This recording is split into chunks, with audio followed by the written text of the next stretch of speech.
So today we're going to be talking more about shelters. So last time, do you guys remember what type of shelters we talked about last time? Name me one. Ellery. The small and tiny ones, what a dog Yeah. could fit in. Oh yeah, we talked about making miniature shelters. Yep. What other type of shelters did we talk about? Poppy? Shelters, ditch shelters, something like that. Brush shelters? Yeah, Yep, brush shelters. And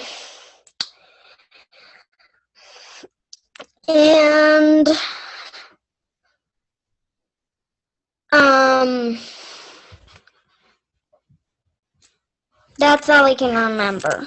Yeah. Jack, do you remember a type? I saw your hand raised.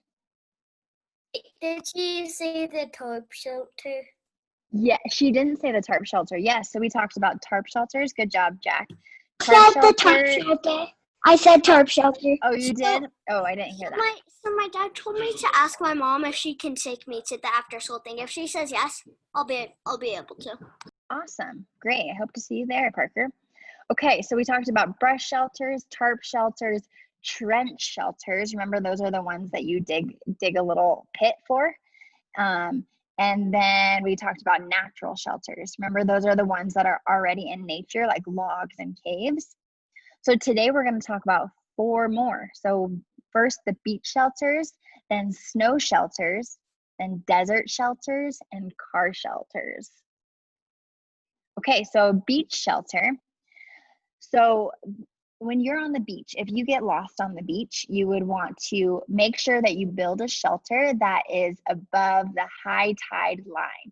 What a high tide line is the spot where the water rises the highest. So the water in the ocean rises and falls. So you want to look at the line in the sand and see where it rises the highest, and then you want to build your shelter above that.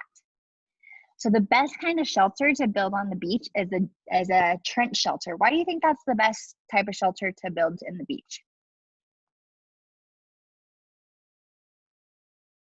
Yeah, Ellery? So the water won't get you. Yeah, well, and because remember with a trench shelter, you're digging, and sand on a beach is really soft, right? And it can be really windy. So if you get below the ground level, first of all, you're going to be able to dig easy because it's sand. And then second of all, you'll be below the wind. But you want to make sure it's above the highest tide line, because if it's not, then water could flow into your trench shelter, right? So you could also use driftwood and logs to build your shelter, and you could make a brush shelter. So see this picture right here? That's like a combination between a trench shelter and a brush shelter. So it's not all the way under the ground. They kind of built it halfway, but see how it's like mounded, and then they dug a little ditch for it, and then they put branches on top. That's a cool beach shelter. The next type of shelter is a snow shelter. So a good shelter so there's a couple of different types of snow shelters that you can that you can build. So the first one is if you find a big tree with the branches touching the ground, usually the snow around the base of the tree or at the roots is going to be really soft. So you can dig out the snow right there and then pile it up around the edges of the hole that you dig.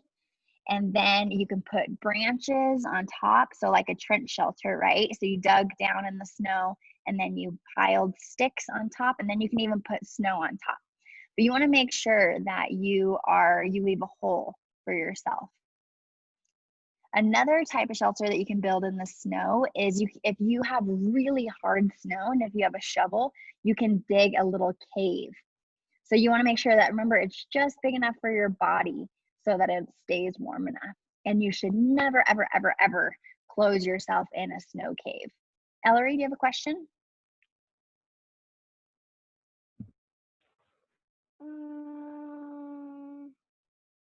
What if the tree got on fire? Ooh, that would be really bad. Then you wouldn't want to go in that shelter.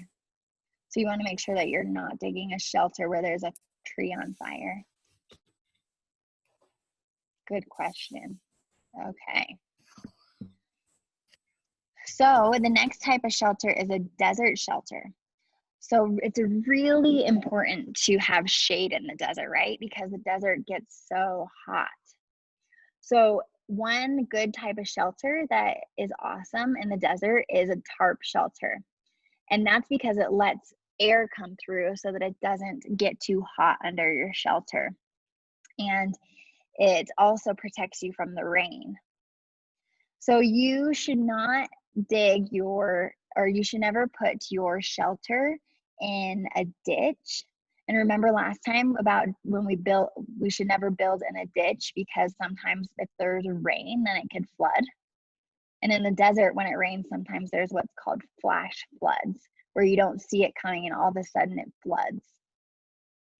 Another type of shelter in the desert is a trench shelter. So remember, a trench shelter is when you dig a hole and then you put sticks on top of it and leaves on top of the hole. And then you crawl down into the hole to get in shade.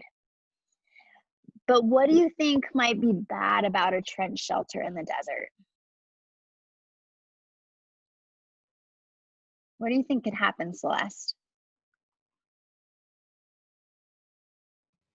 There could be like a sand slide, like through the desert, and would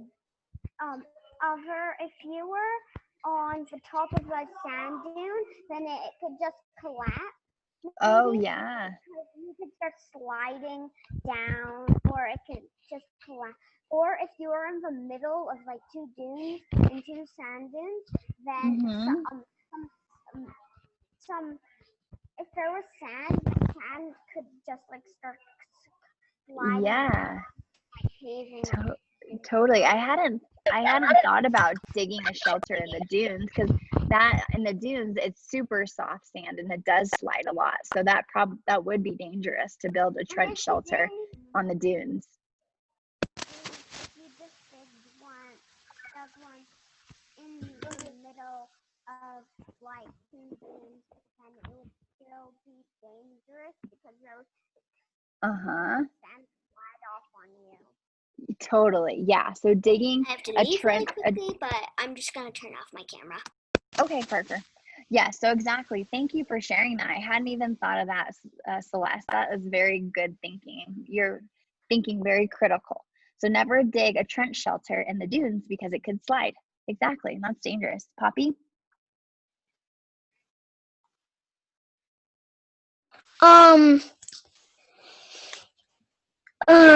You shouldn't. Yes, if you're digging rattlesnakes and other animals bury in the sand, so if you're digging a hole, you might find like a rattlesnake or. Exactly. Yeah, perfect. That's a perfect answer, Poppy. So yeah, when we dig trench shelters in the desert, oftentimes little critters or rattlesnakes or scorpions are attracted to the digging because it's cooler underneath, right? So you want to make sure that you watch out for little critters or snakes in the desert. So if there's no other shade, because sometimes when you're in the desert, there's nothing but like bushes and cacti. So if there isn't, but if you have a car, a good idea is to dig a little ditch underneath your car, and that will make a cool place to rest. So that's if you don't have any other shade. And then finally, so say you remember the very first time that we met and we did that exercise where we pretended like you were driving with your family and your car broke down and then you had to spend a night in the woods? So sometimes families get lost or stranded while they're driving in the wilderness, just like we did with that make-believe scenario. So if you get stranded, you should always stay with your car. You shouldn't wander very far. Why do you think? Yeah, Poppy? Could get lost. You could get more lost. Yes. What else?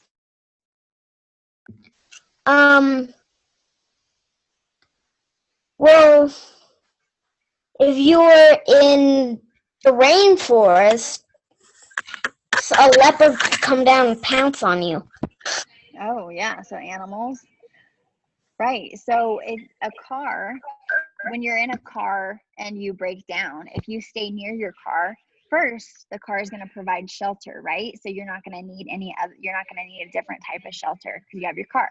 Second of all, it protects you from predators like bears or snakes or insects. So as long as it's not hot in your car, you can wait in your car.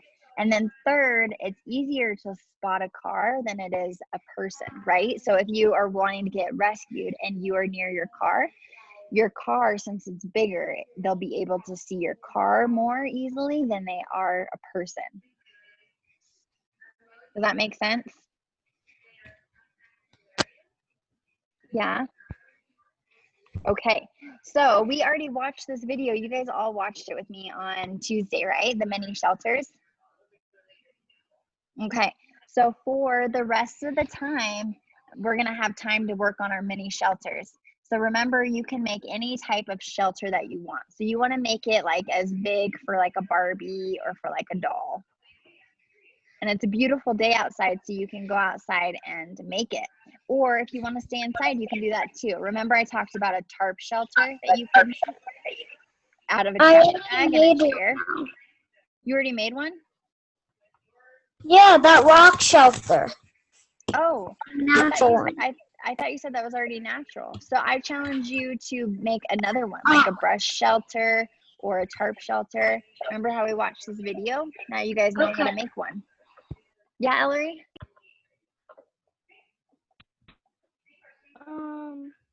I can't make a mini shelter right now. Okay. Could you make a tarp shelter out of a trash bag and a chair? You think? Like a mini one?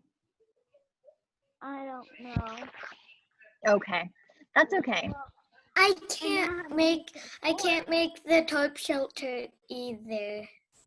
Okay. Well, do you know what we'll do? It sounds like a lot of you guys can't make that right now. So next week when we're in person, we'll make mini shelters together. How does that sound? Mini shelter. We make big shelters.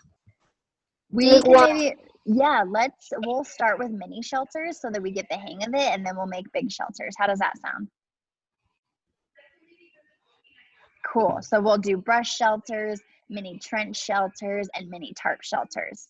We'll do all three types so everybody can see the mini models of the shelters. Cool. And then we can make a big one eventually. Okay. So you guys, I had just planned on you guys making mini shelters for the rest of the time. So if you need to work on any assignments for any of your classes, and you can do that, or you can make a mini shelter, or you can go outside and play or play in your house, but you should get away from your computer. So you have computer free time. You guys want computer free time? Jack is all for that. Yes. Okay. You guys did excellent. You guys are so awesome coming to Guilds every time. Thank you so much for coming. And I'm so excited to do Guilds in person with you next week. That's going to be so fun. I'm excited. Okay, well, I hope you guys have a great day, and I hope you guys have a fun adventure day tomorrow with your teachers. Bye, guys. It's going to take about 3 seconds. Okay. Bye. Bye. It's gonna take 1 second. Bye. Big meeting.